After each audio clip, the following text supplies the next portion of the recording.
my body is a Canon 600D. The lens that I use, it's like the only lens that I use, was a gift from a friend. Shout out to Jose. Jose, the first day I got my camera, he gave me a 35 millimeter. I think it was the Yung Yao or something. I also use my iPhone a lot, yeah, for like street and just instances where I don't have my camera on hand. I use my iPhone as a camera. Yeah.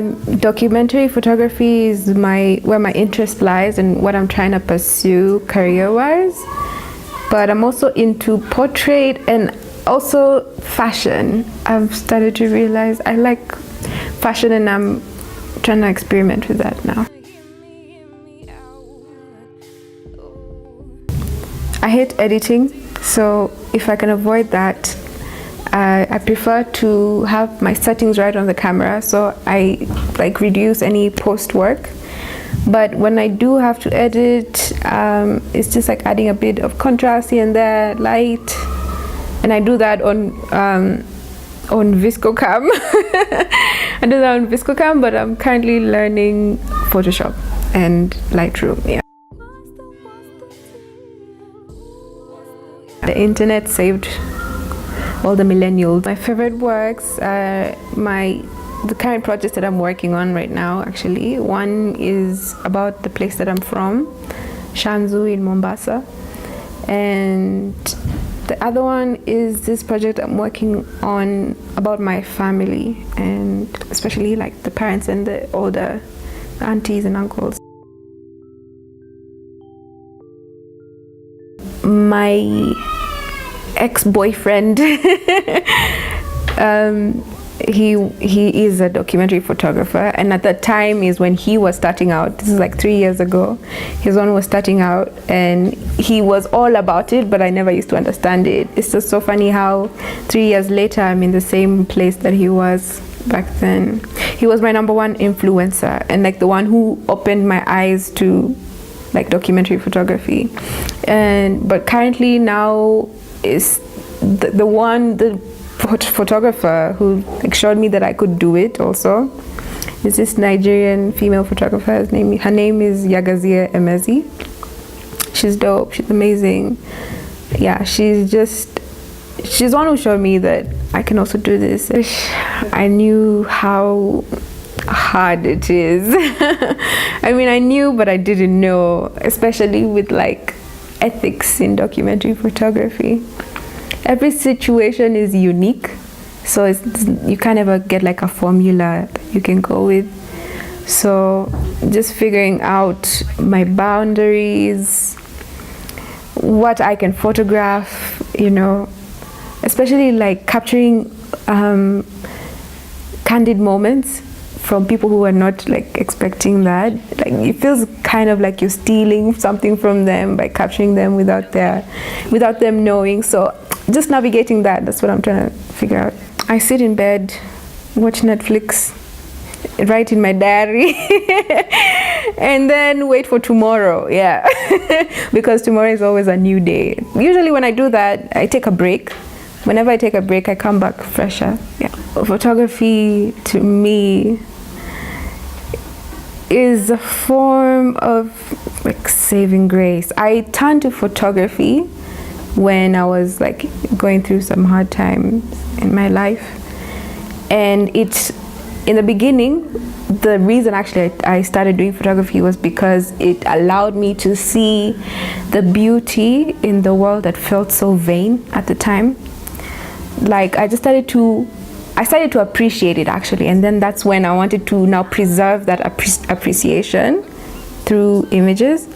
So just like looking outside, I'd be like depressed or something, but going outside and seeing these flowers and seeing people, I was like, oh wow, they look so nice, let me like try and capture that.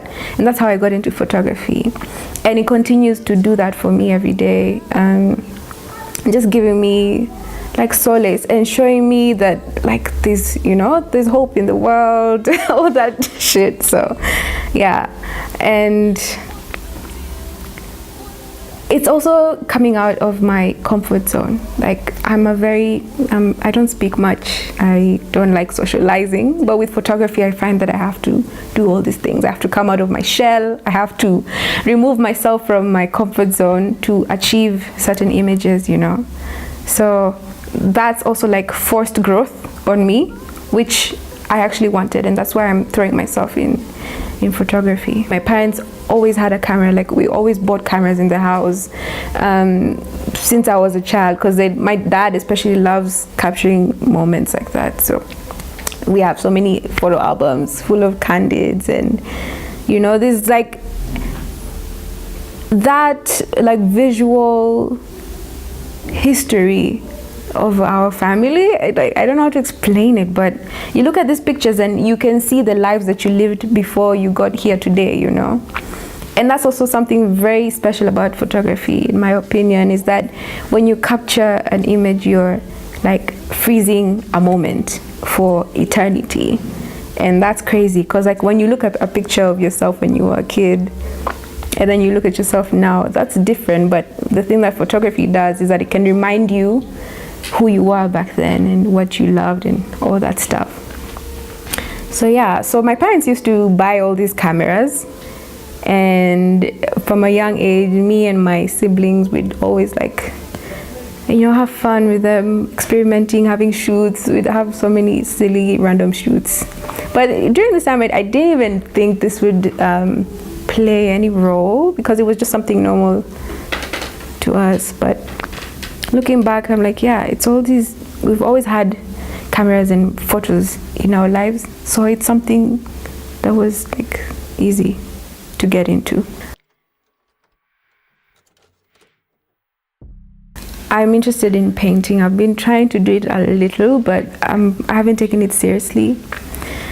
I'm interested in interior design, but I feel like I'm gonna get into that when I'm like 40 and I can wear like trouser suits and shit. So yeah, I'm interested in interior design, and this I learned from working for a lady last year, which didn't last long, but she taught me a lot about interior design and African interior design. I had a line actually at some point, a lesso line, clothing line, but fashion didn't work out for me.